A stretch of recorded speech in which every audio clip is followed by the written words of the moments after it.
اشتہار شائع کر دیتے ہیں اور کہتے ہیں کہ ہم نے کشمیریوں سے اظہار یکجہتی کر لیا۔ یہ بات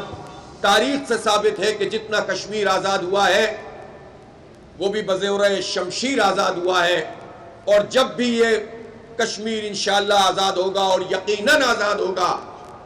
مقبوضہ کشمیر، تو یہ بھی بزور شمشیر حاصل ہوگا۔ اس لیے کہ اقوام متحدہ کا عالم تو یہ ہے کہ وہ قراردادیں جو مسلمانوں پر حملہ کرنے کے لیے ہوتی ہیں ان پر گھنٹوں میں اور دنوں میں عمل ہوتا ہے۔ ایسٹرن تیمور کو انڈونیشیا سے نکال کر الگ کرنا ہو، آسٹریلیا کی طرف دینا ہو، عمل درآمد ہو جاتا ہے۔ جنوبی سوڈان کو الگ کرنا ہو، عمل درآمد ہو جاتا ہے۔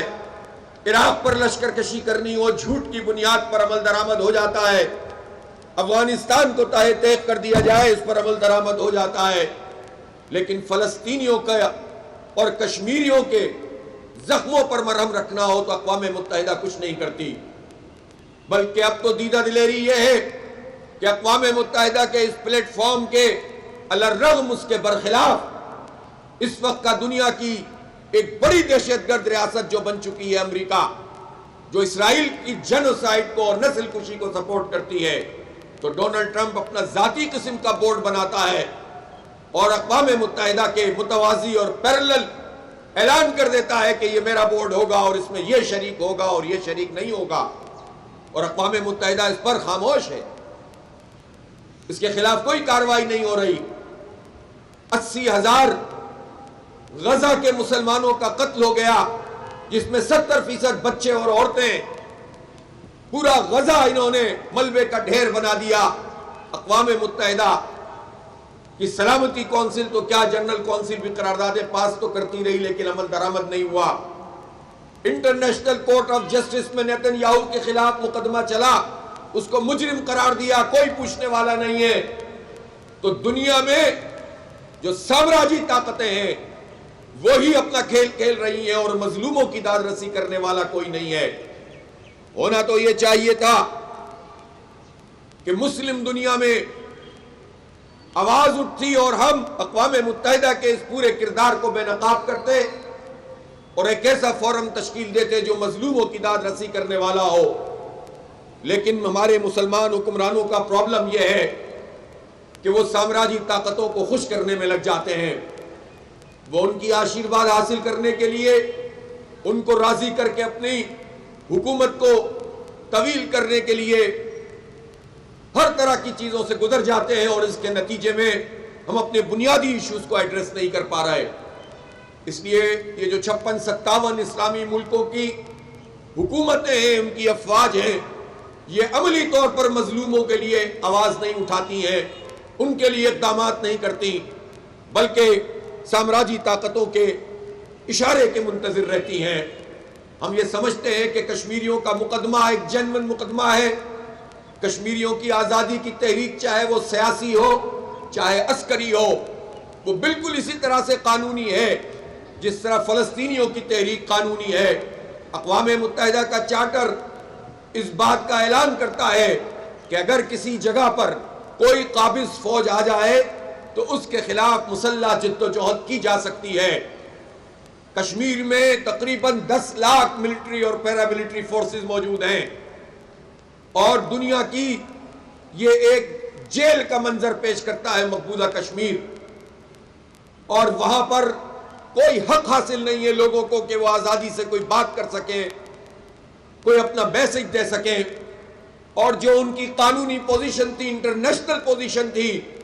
وہ ہٹ دھرمی کا مظاہرہ کرتے ہوئے نریندر مودی نے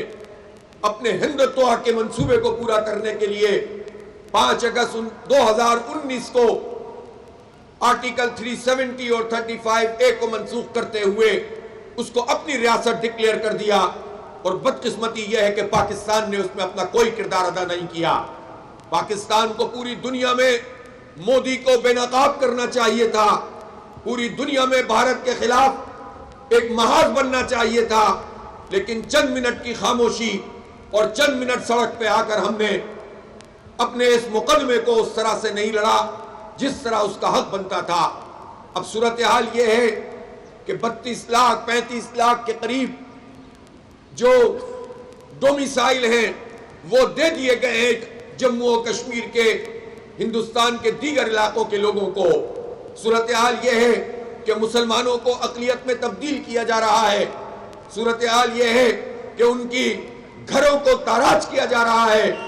اور کوئی آواز اٹھتی ہے تو اس کو وہ قتل عام کرتے ہیں،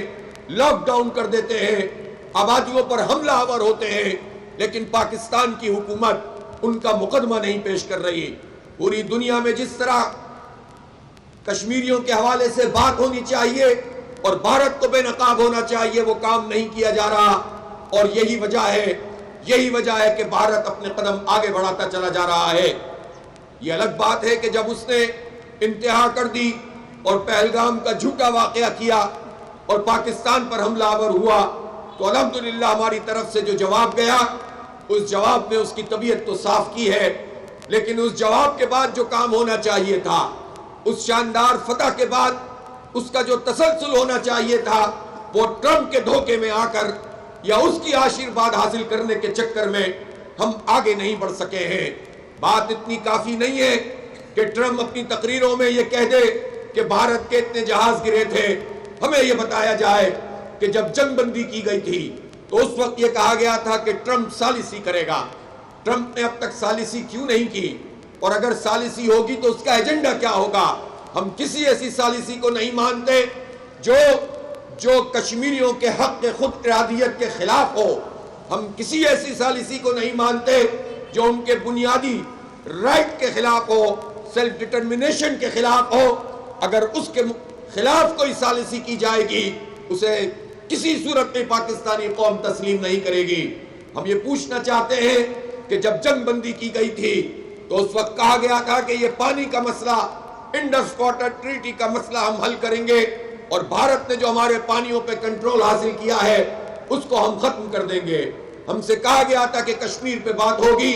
لیکن ہم یہ دیکھ رہے ہیں کہ تقریباً اب 8-9 مہینے کے بعد بھی کوئی پیش رفت اس سلسلے میں نہیں ہو رہی،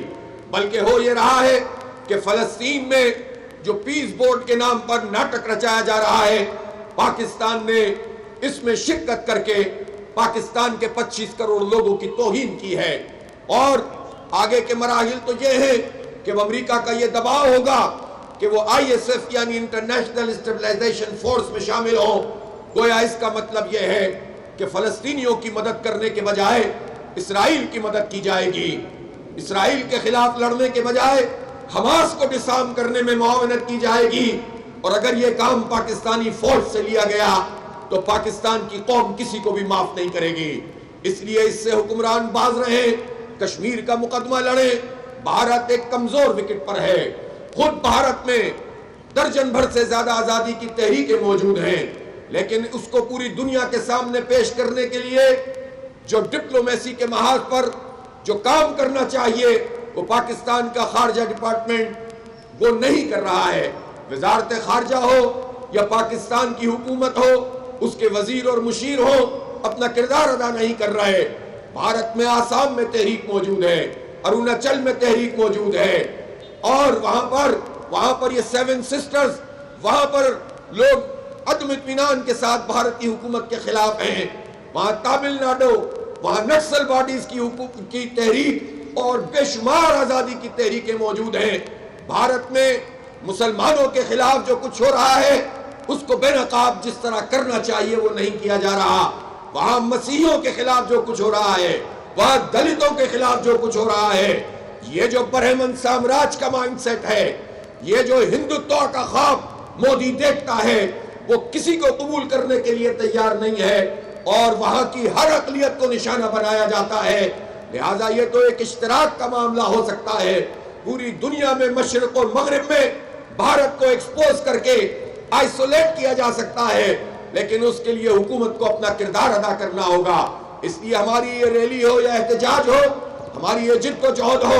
یہ نہ صرف یہ کہ کشمیریوں کے ساتھ اظہار یکجہتی کے لیے ہے، بلکہ پاکستان کی حکومت کو بھی آئینہ دکھانے کے لیے ہے، بین الاقوامی برادری کو بھی بتانے کے لیے ہے کہ لاکھوں کشمیریوں کا خون تمہیں جگانے کے لیے کیا کافی نہیں ہے۔ لہٰذا اگر حکومت یہ کام نہیں کرے تو ہم حکومت سے یہ کام کروائیں اس کے لیے دباؤ کو مسلسل برقرار رکھنے کی ضرورت ہے۔ اور اصل بات تو یہ ہے کہ جب ہمارے ملکوں میں ایسا طبقہ ہم پر حکومت کرتا ہے اور وہ صرف ایک پارٹی